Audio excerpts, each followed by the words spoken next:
अशोक कुमार यादव अपने YouTube channel basic chemistry में आप सबका हार्दिक अभिनंदन करता हूं और आशा करता हूं कि आप सब लोग स्वस्थ होंगे और घर पे रह के जो है अध्ययन कर रहे होंगे। पिछले वीडियो में हमने आपको जो है कॉलिगेटिव प्रॉपर्टी पढ़ाई थी। उसके अंतर्गत पहला टॉपिक था आपका relative luring in vapour pressure. आज हम उसका दूसरा टॉपिक लेकर उपस्थित हैं, क्वथनांक उन्नयन। तो क्वथनांक उन्नयन को समझने से पहले आपको क्वथनांक की परिभाषा को समझना बहुत आवश्यक है। असल में क्वथनांक है क्या, ये बहुत आवश्यक है समझना जो है। ध्यान दें, वह ताप जिस पर द्रव का वाष्प दाब वायुमंडलीय दाब के बराबर हो जाता है वो उस द्रव का क्वथनांक कहलाता है। वायुमंडलीय दाब का मतलब क्या हो गया आपका 1 atm। जब द्रव का वाष्प दाब 1 atm यानी वायुमंडलीय दाब 1 एटमॉस्फेरिक प्रेशर के बराबर हो जाएगा तो द्रव जो है वो उबलना शुरू कर देगा। उसी को द्रव का जो है क्वथनांक या बॉइलिंग पॉइंट कहा जाता है। तो होता क्या है कि इसमें आपने पीछे पढ़ा था कि जब हम किसी शुद्ध विलायक में, ये मान लीजिए कोई शुद्ध विलायक है, ये इसमें कोई आवासशील विलय पदार्थ घोलेंगे, आवासशील विलय पदार्थ घोलेंगे तो इसका वाष्प दाब क्या होगा, घट जाएगा। और जब वाष्प दाब घट जाएगा तो उससे इसके क्वथनांक में क्या हो जाएगी, वृद्धि हो जाएगी। क्यों? जब वाष्प दाब घट गया तो उस वाष्प दाब को वायुमंडलीय दाब तक पहुंचाने के लिए इसके हमें और गर्म करना पड़ेगा। यहाँ मान लीजिए हमने कोई बर्नर लगा दिया, ये यहाँ पे हमने कोई बर्नर लगा दिया और इसे हम गर्म कर रहे हैं। तो पहले तो शुद्ध विलायक था तो उसका वाष्प दाब ज्यादा था, तो वो जब उसका वाष्प दाब जो है वायुमंडलीय दाब के बराबर हो जा रहा था उस समय उबलना शुरू कर देता था। मान लीजिए ऊपर से आपने नमक डाल दिया, चीनी डाल दिया, कोई भी आपने आवासशील विलय पदार्थ खोल दिया तो उस कंडीशन में क्या होता है कि इसका वाष्प दाब घट जाता है।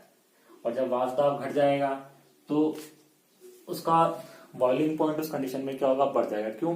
क्योंकि उस वाष्प दाब को हमें कहां तक ले जाना होगा, एक वायुमंडलीय दाब तक ले जाना होगा और वहां तक ले जाने के लिए हमें और गर्म करना पड़ेगा, टेम्परेचर को हमें बढ़ाना होगा। यानी इस कंडीशन में जो है उसके क्वथनांक में क्या हो जाएगी, वृद्धि हो जाएगी। तो ये क्वथनांक में वृद्धि हो रही है, इसी को क्वथनांक उन्नयन या एलिवेशन इन बॉइलिंग पॉइंट कहा जाता है। अब इसको समझने के लिए आप इस प्रकार समझ सकते हैं, मैं आपको एक ग्राफ के माध्यम से समझा देता हूं। आपने ध्यान दिया होगा, मान लीजिए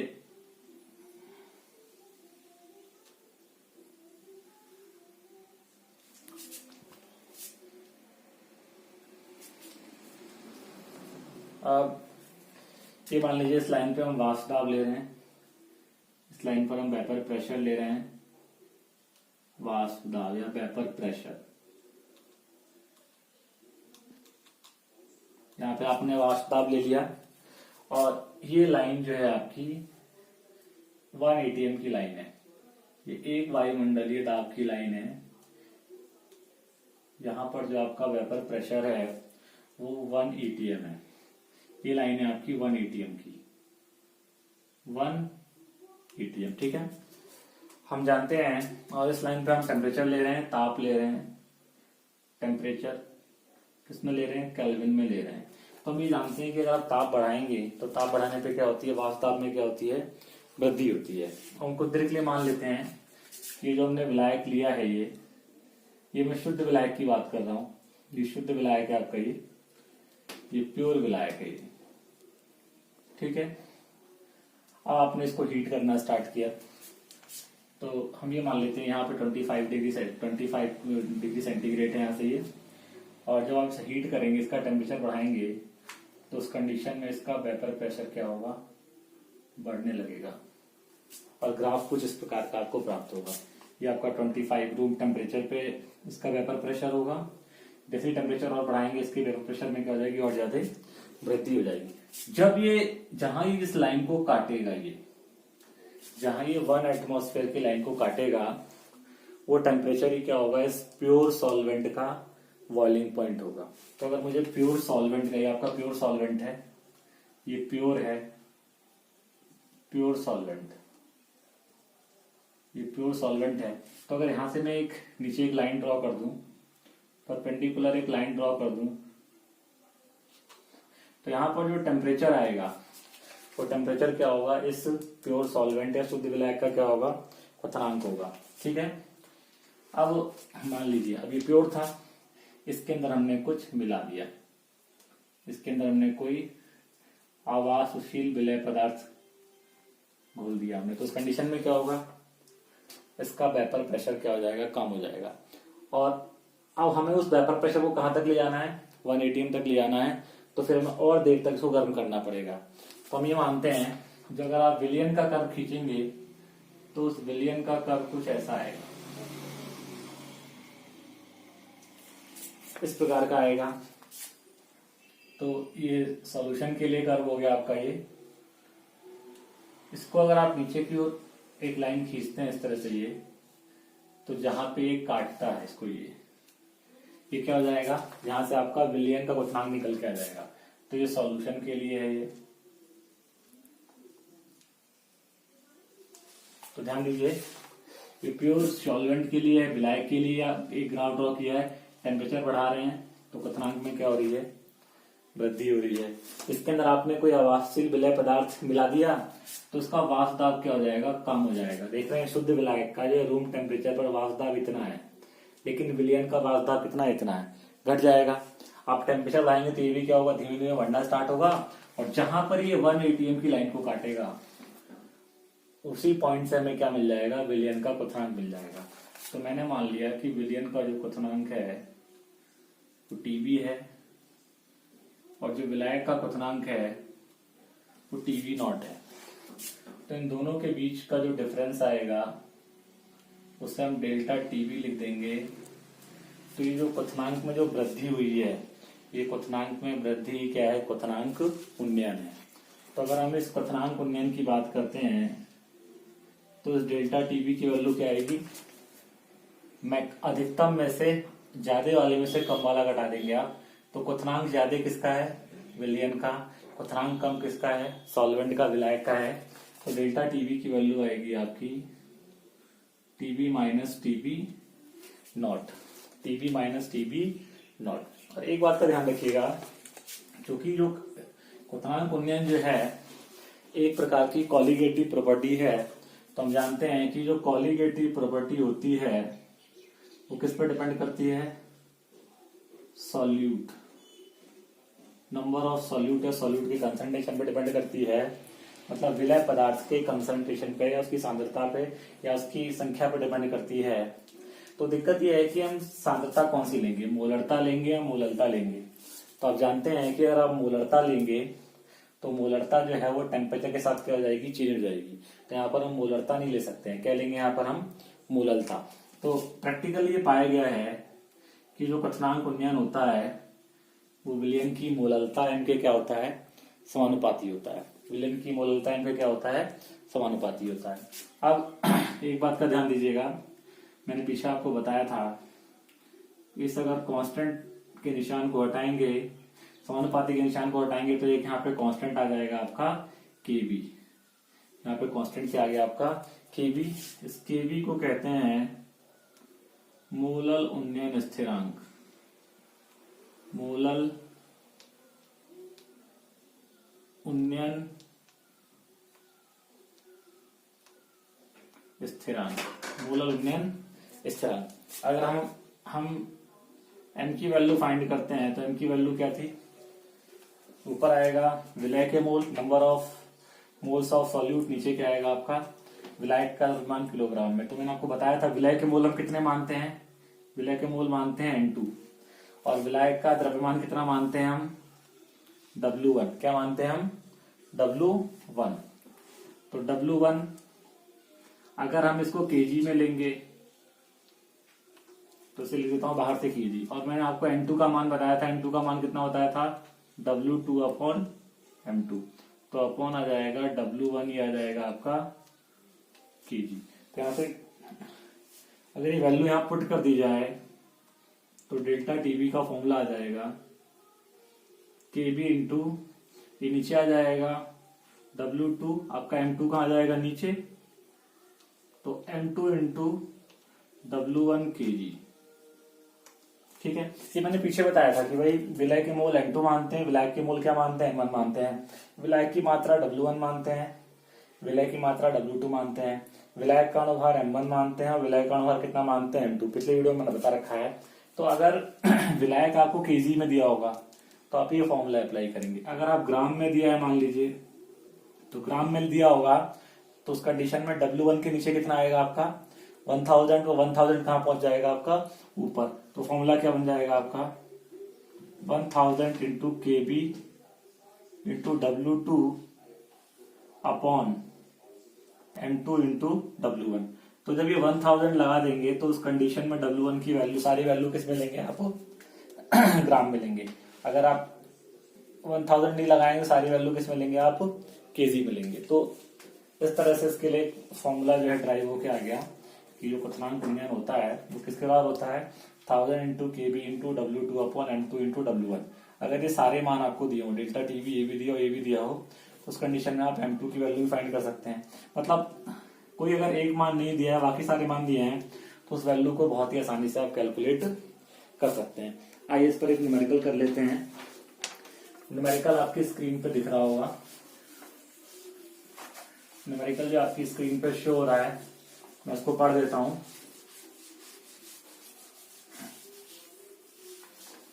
मैं पढ़ रहा हूं, देखिए। किसी ताप पर शुद्ध व्यंजन का वाष्पदाब एक न्यूमेरिकल जो आपकी स्क्रीन पर शो हो रहा है, सॉरी मैंने थोड़ा गलत पढ़ दिया है। एक न्यूमेरिकल आपकी स्क्रीन पर शो हो रहा है, उसे मैं पढ़ दे रहा हूँ। देखिए ध्यान से सुनिएगा। एक पात्र में 18 ग्राम ग्लूकोज को 1 किलोग्राम जल में घोला गया। 1.013 बार दाब पर यह जल किस ताप पर उबलेगा। जल के लिए केबी का मान 0.52 केल्विन किलोग्राम मोल इनवर्स है।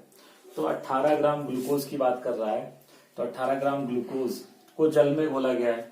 तो ग्लूकोज हो गया विलय और जल क्या हो गया आपका विलायक। तो विलय की मात्रा को किससे शो करते हैं, W2 कितना दिया है आपको 18 ग्राम। विलय का अनुभार क्या होता है आपका M2। तो ग्लूकोज का फॉर्मूला क्या होता है C6H12O6। तो ये जाएगा आपका 12×72 प्लस 12 प्लस 16×96 आ जाएगा 180।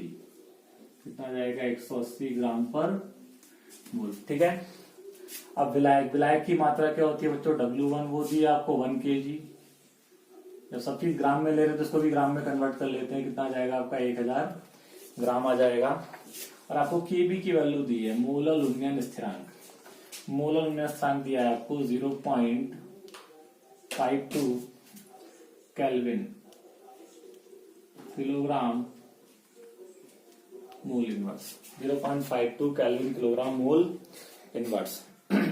अब क्या कह रहा है वो कि जब आप इस ग्लूकोज को जल में घोल देंगे तो विलयन बन जाएगा। वो विलयन जो है किस ताप पर उबलेगा आपको ये कैलकुलेट करना है। तो हमको पता है कि जल का जो क्वथनांक होता है उसे हम टीवी दिखाएंगे। शुद्ध जल का क्वथनांक कितना होता है आपका 373.15 केल्विन।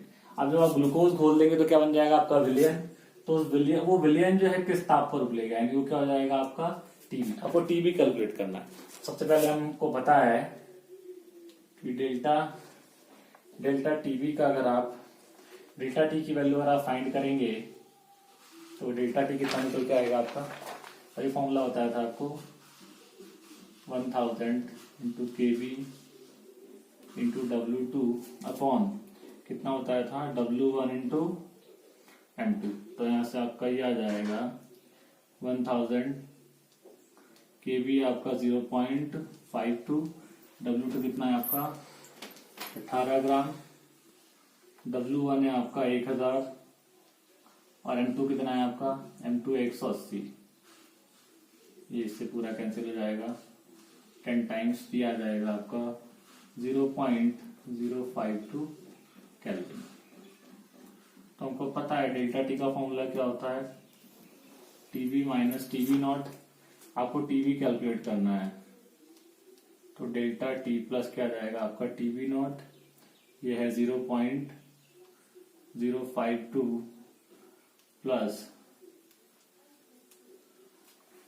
इस प्रकार से ये, और इसको आप जोड़ देंगे, इन दोनों को जोड़ देंगे तो जोड़ के कितना आंसर आएगा, यह आ जाएगा आपका 373.202 केल्विन। यानी इस ताप पर जो है आपका ये ग्लूकोज वाला विलयन, ग्लूकोज का जलीय विलयन जो है वो उबलेगा। तो आशा करता हूँ आपके समझ में आ गया होगा। इसके बाद हम अगला टॉपिक पढ़ते हैं हिमांक अवनमन। पढ़ते हैं हिमांक अवनमन। तो हिमांक अवनमन को पढ़ने से पहले सबसे पहले आपको हिमांक की डेफिनेशन, फ्रीजिंग पॉइंट को समझना बहुत जरूरी है। तो एक्चुअल में फ्रीजिंग पॉइंट क्या होता है? किसी भी पदार्थ का फ्रीजिंग पॉइंट जो है वो टेम्परेचर होता है जिस पर उसकी ठोस अवस्था का वाष्प द्रव अवस्था की वाष्प के बराबर होता है। ठोस अवस्था का वाष्प द्रव अवस्था की वाष्प के बराबर होता है। यानी आप इस प्रकार समझ सकते हैं, मान लीजिए ये कोई प्योर लिक्विड है,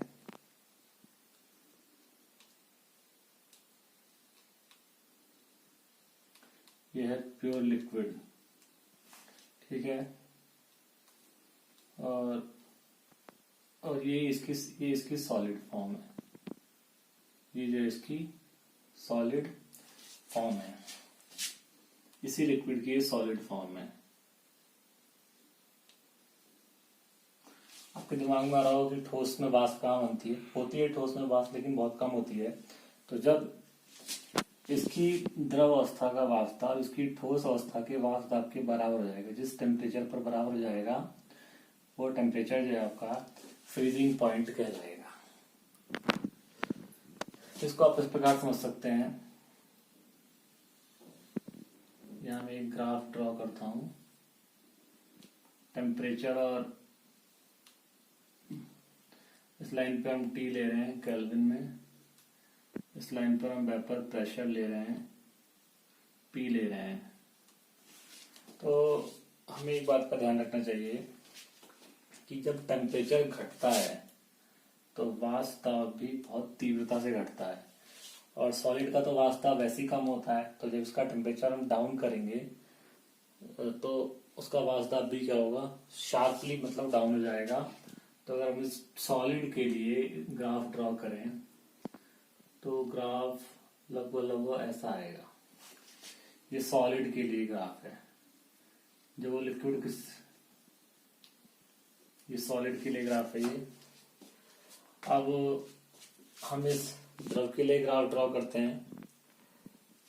तो इस द्रव के लिए जब ग्राफ ड्रॉ करेंगे तो स्वाभाविक है कि जो द्रव का वाष्प दाब होगा वो सॉलिड से तो ज्यादा ही होगा, और जब इसका टेम्परेचर डाउन करेंगे तो उसके वाष्प दाब में भी क्या आएगी? कमी आएगी। ये मान लीजिए कि यहाँ पर ये है, इस द्रव के लिए हम, इस द्रव है, इसके वाष्प दाब और टेम्परेचर के बीच का ग्राफ ड्रॉ कर रहे हैं। तो यहाँ से जब इसका टेम्परेचर हम डाउन करेंगे, यहाँ पर टेम्परेचर बहुत ज्यादा है, टेम्परेचर डाउन करेंगे तो वाष्प दाब घटता जाएगा, घटते घटते यहाँ आ जाएगा। तो यहाँ पे कहीं काटेगा इसका कोई, ये सॉलिड का कर्व है, सॉलिड स्टेट का कर्व है, ये प्योर लिक्विड या प्योर सॉल्वेंट का कर्व है ये। तो ये शुद्ध विलायक के वाष्प दाब का ये ग्राफ है, और जब ये ठोस में कन्वर्ट हो गया तो उसके वाष्प दाब का ये ग्राफ है। तो जहां पर इन दोनों ने काटा, ये पॉइंट ऐसा होगा जहां सॉलिड और सॉल्वेंट दोनों का वेपर प्रेशर क्या हो जाएगा? इक्वल हो जाएगा। तो अगर इसको हम नीचे की ओर लाते हैं इस तरह से, तो यहाँ पर जो टेम्परेचर हमको प्राप्त होगा वो टेम्परेचर ही क्या होगा? इस पदार्थ का जो है हिमांक होगा। तो चूंकि ये शुद्ध अवस्था में है, तो शुद्ध अवस्था में है तो ये शुद्ध विलायक का क्या होगा? ये हिमांक होगा। अब मान लीजिए इसके अंदर हम कुछ मिला देते हैं, इसी के अंदर हमने कोई आवासशील विलय पदार्थ हमने घोलना स्टार्ट कर दिया। तो जब हम आवासशील विलय पदार्थ घोलेंगे तो हमको पता है, तो आवासशील विलय पदार्थ घोलने पर उसका जो वाष्प दाब है वो घट जाता है। सॉल्यूट प्लस सॉल्वेंट, उसका वाष्प दाब क्या घट जाएगा, और जब इसका टेम्परेचर हम डाउन करेंगे तो वाष्प दाब क्या हो जाएगा आपका? और कम हो जाएगा। तो स्वाभाविक है कि ये जो विलयन है, विलयन का वाष्प दाब जो है इस विलायक से तो कम ही होगा। हम यहाँ मान लेते हैं, अगर विलायक का वाष्प दाब यहाँ पर इतना था तो विलयन का वाष्प दाब क्या होगा? इससे थोड़े से नीचे होगा, और जब टेम्परेचर हम घटाएंगे तो इस विलयन का वाष्प दाब भी क्या होगा? घटेगा। इस विलयन के वाष्प दाब में क्या आएगी? कमी आएगी, और घटते घटते एक स्थिति ऐसी आएगी कि ये इस सॉलिड वाले ग्राफ को यहाँ कहीं काटेगा। तो सॉलिड वाले ग्राफ को यहाँ कहीं काटेगा, ये सॉल्यूशन के लिए। तो ये जब विलियन का जो हमने टेम्परेचर के साथ जो ग्राफ ड्रॉ किया और उसका वेपर प्रेशर जो है इससे कम होगा, तो जब इसका हम टेम्परेचर डाउन करेंगे तो उसका वेपर प्रेशर क्या होगा, गिरेगा, और गिरते गिरते कहीं सॉलिड वाले कर्व को यहाँ पर काटेगा। यानी इस वाले पॉइंट पर सॉलिड और सॉल्यूशन दोनों का वेपर प्रेशर क्या होगा, इक्वल हो जाएगा। तो इसको अगर हम नीचे की ओर ड्रॉ करते हैं तो यहाँ से जो हमको टेम्परेचर मिलेगा, ये टेम्परेचर जो होगा वो इस सॉल्यूशन के लिए क्या होगा, फ्रीजिंग पॉइंट होगा। हमको पता है कि प्योर के लिए फ्रीजिंग पॉइंट अगर हम मान लें TF0 और सॉल्यूशन के लिए मान लें हम TF, तो आप देख सकते हैं कि शुद्ध अवस्था में जो विलायक था उसका फ्रीजिंग पॉइंट ज्यादा है, और जब उसमें हमने कोई सॉल्यूट पार्टिकल मिला दिया तो जो विलियन का फ्रीजिंग पॉइंट है वो कम है। यानी कहने का अर्थ ये हुआ कि किसी शुद्ध विलायक में कोई अवाष्पशील विलय पदार्थ मिलाने पर उसके हिमांक में कमी आ जाती है, या उसका फ्रीजिंग पॉइंट क्या होता है, घट जाता है, कम हो जाता है। तो उसके हिमांक में जो कमी आती है, इस कमी को ही हम बोलते हैं हिमांक अवनमन। अब ये हिमांक अवनमन होगा कितना, इसको भी आप समझ सकते हैं बड़ी आसानी से। हिमांक अवनमन को अगर हम डेल्टा TF से शो करें तो कितना आएगा, ज्यादा वाले में से कम वाला घटाएंगे तो क्या आएगा आपका, TF0 माइनस TF। ये क्या हो गया आपका हिमांक अवनमन हो गया, ये डेल्टा TF। लेकिन हम जानते हैं चूंकि ये कॉलिगेटिव प्रॉपर्टी है, तो ये डेल्टा TF जो होगा किसके प्रोपोर्शनल होगा, सॉल्यूट के कंसंट्रेशन के। और हमें यहाँ पर ऐसा कंसंट्रेशन लेना होगा जो टेम्परेचर पर डिपेंड ना करे, यानी किसके प्रोपोर्शनल हो जाएगा, मोलैलिटी या मोलरता के, मोललता के। जब इस समानुपाती का निशान हटाएंगे तो एक यहाँ पर कांस्टेंट आएगा आपका KF, और इस KF को क्या कहा जाता है, मोलल अवनमन स्थिरांक। मोलल अवनमन स्थिरांक, मोलल अवनमन स्थिरांक, और इंग्लिश में बोलते हैं मोलल डिप्रेशन कांस्टेंट। अब हम जानते हैं ये मोललता M इक्वल टू, मैंने आपको बताया था कि क्या होता है, विलय के मोलों की संख्या, तो उसे हमने N2 माना, विलायक का मास kg में, तो विलायक का जो द्रव्यमान होता है उसे क्या मानते हैं हम, W1, आपको पता होगा।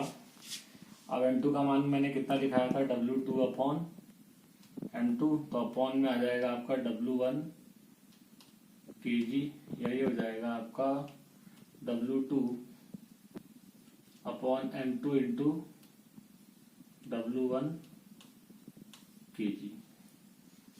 तो यहाँ से डेल्टा TF का मान आ जाएगा KF, M की वैल्यू पुट कर दीजिए, into W2 upon M2 into W1 kg।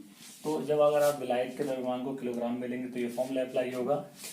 अगर आप ग्राम में लेते हैं, इसको अगर आप ग्राम में लेते हैं तो ये फॉर्मूला क्या हो जाएगा, W1 के नीचे क्या आ जाएगा 1000, और 1000 कहाँ पहुंच जाएगा आपका ऊपर, तो क्या बन जाएगा formula 1000 into KF into W2 upon M2 into W1। तो इस फॉर्मूले की हेल्प से आप हिमांक अवनमन को जो है बहुत ही आसानी से कैलकुलेट कर सकते हैं। तो इसमें मेन पॉइंट वही है कि हिमांक की डेफिनेशन को समझना बहुत आवश्यक है। ये ठोस अवस्था की वाष्प दाब जब तक प्रवस्था की वाष्प दाब के बराबर होगी, तो जिस टेम्परेचर पर बराबर होगी वही क्या होगा, आपका हिमांक होगा। आइए इस पर हम एक छोटा सा न्यूमेरिकल कर लेते हैं। न्यूमेरिकल जो आपकी स्क्रीन पे दिखाई दे रहा है, न्यूमेरिकल करने से पहले मैं आपको थोड़ा KF और KB की यूनिट के बारे में बता दूं। KF और KB का मात्रक, इसको समझने में थोड़ा आवश्यक है। KF और KB का मात्रक थोड़ा समझ लीजिए, इसकी यूनिट क्या होगी, विमा क्या होगी। तो यहाँ पे आपने देखा कि जो डेल्टा टीबी है वो है टीबी माइनस टीबी नॉट, और ये आया था आपका केबी इंटू एम, और जो डेल्टा टीएफ है वो है TF minus TF not minus TF, और यहाँ पे आया था केएफ इंटू एम। तो बस यहाँ ये ध्यान देने वाली बात है कि जब हम एलिवेशन इन बॉइलिंग पॉइंट निकालते हैं तो सॉल्यूशन में से सॉल्वेंट माइनस करते हैं, बट जब डिप्रेशन इन फ्रीजिंग पॉइंट निकालते हैं तो सॉल्वेंट में से सॉल्यूशन माइनस करते हैं। यहाँ पे केबी आता है, यहाँ पे क्या आता है आपका केएफ आता है। तो किसी की भी अगर आप यूनिट निकालेंगे केबी या केएफ, तो ये एम कहाँ पहुंच जाएगा इसके अपॉन में। अब ये क्या है, डिफरेंस इन टेम्परेचर है, तो इसको हम डेल्टा टी लिख सकते हैं, नीचे क्या आ जाएगा आपका एम। तो डेल्टा टी को अगर हम केल्विन में लें और एम क्या होता है मोल पर केजी, तो इसकी यूनिट क्या आ जाएगी केल्विन किलोग्राम मोल इनवर्स। ये किलोग्राम ऊपर पहुंच जाएगा, केल्विन किलोग्राम मोल इनवर्स। इसकी भी यूनिट यही होगी केबी की भी, और केएफ की भी यूनिट यही होगी। आपकी स्क्रीन पर एक टेबल दिखाई दे रही होगी, इसमें केबी और केएफ लिखा होगा, आप अपनी स्क्रीन पे देख सकते हैं। तो उस स्क्रीन में ध्यान रखिएगा, अगर मैं वाटर की बात करता हूँ, प्योर वाटर की अगर मैं बात करता हूँ, तो इस सारणी में दिख रहा होगा आपको केबी का जो मान है वो 0.52 दिया है, और जो केएफ की वैल्यू है वो 1.08 दी है। तो किसी भी सॉल्वेंट के लिए ध्यान रखिएगा हमेशा जो केएफ की वैल्यू होती है वो केबी से क्या होती है, हमेशा बड़ी होती है। बहुत इंपॉर्टेंट पॉइंट है कि किसी भी सॉल्वेंट के लिए केएफ का मान हमेशा केबी से क्या होता है, बड़ा होता है। आइए फटाफट से न्यूमेरिकल कर लेते हैं, 5 मिनट लगता है। न्यूमेरिकल आपकी स्क्रीन पे दिखाई दे रहा है कि 45 ग्राम एथिलीन ग्लाइकॉल को 600 ग्राम जल में घोला गया है। विलयन का हिमांक का बनमूल और हिमांक की गणना कीजिए।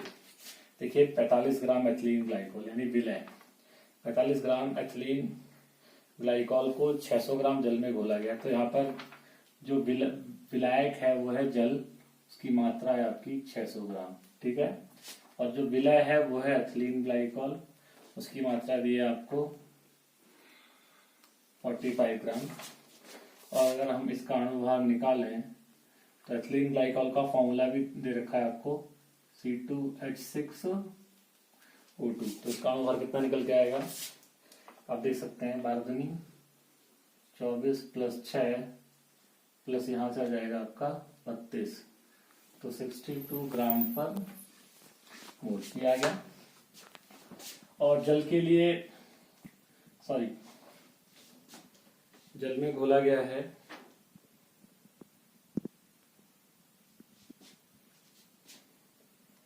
और जल के लिए जो होता है, जल का जो हिमांक होता है शुद्ध जल का कितना होता है, जल का हिमांक होता है TF इक्वल टू, शुद्ध जल का हिमांक कितना होता है 273.15, और KF मैंने भी बताया आपको, KF कितना होता है 1.08 केल्विन किलोग्राम मोल इनवर्स, ये होता है। ये सब मात्रा आपको दी गई है, तो आपको क्या निकालना है, TF निकालना है एक। तो सबसे पहले आप डेल्टा TF का फॉर्मूला अप्लाई करेंगे, 1000 into KF into W2 upon M2 into W1। यहाँ पर सारी वैल्यू पुट कर दीजिएगा। KF का मान है 1.08 और W2 कितना है आपका, W2 है 45 और W1 आप देख ही रहे हैं, M2 आपका 62 है और W1 कितना है आपका 600 है। इसको आप कैलकुलेट कर लेंगे, डेल्टा TF को आप कैलकुलेट कर लेंगे, जो भी आ जाएगा। उसके बाद हम जानते हैं कि डेल्टा TF का फॉर्मूला क्या होता है, TF नॉट माइनस TF। यहाँ से अगर हम इस कंडीशन में हमें कौन सी वैल्यू फाइंड करनी है, TF की वैल्यू फाइंड करनी है। अगर आप TF की वैल्यू फाइंड करेंगे तो TF नॉट माइनस क्या जाएगा आपका डेल्टा TF। तो जो भी आएगा उसे कैलकुलेट कर लीजिएगा, यहाँ से डेल्टा TF की वैल्यू निकल जाएगी वो वैल्यू यहाँ पुट कर देंगे आप, और टी एफ का मान पता ही 273.15 केल्विन है। तो यहाँ से आपका जो है विलियन का मान निकल के आ जाएगा। तो इस तरह से यहाँ पे आपके आज 2 जो है और कॉलिगेटिव प्रॉपर्टी पूरी हो गई। आशा करता हूँ कि आपके लिए जो हिंदी मीडियम का चलाएगा जो चैनल है बहुत लाभकारी होगा। इसको अधिक से अधिक शेयर करें, सब्सक्राइब करें। धन्यवाद।